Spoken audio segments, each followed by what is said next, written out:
شاید اس میں سے میں تمہارے پاس انگارہ لاؤں یا آگ کے مقام سے اپنا رستہ معلوم کر سکوں۔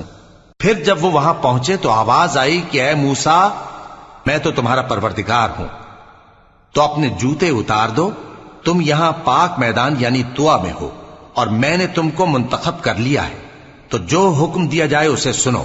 بے شک میں ہی اللہ ہوں، میرے سوا کوئی معبود نہیں، تو میری عبادت کیا کرو اور میری یاد کے لیے نماز پڑھا کرو۔ قیامت یقیناً آنے والی ہے، میں چاہتا ہوں کہ اس کے وقت کو پوشیدہ رکھوں تاکہ ہر شخص جو کوشش کرے اس کا بدلہ پائے، تو جو شخص اس پر ایمان نہیں رکھتا اور اپنی خواہش کے پیچھے چلتا ہے کہیں تم کو اس کے یقین سے روک نہ دے، تو اس صورت میں تم ہلاک ہو جاؤ۔ اور اے موسیٰ، یہ تمہارے داہنے ہاتھ میں کیا ہے؟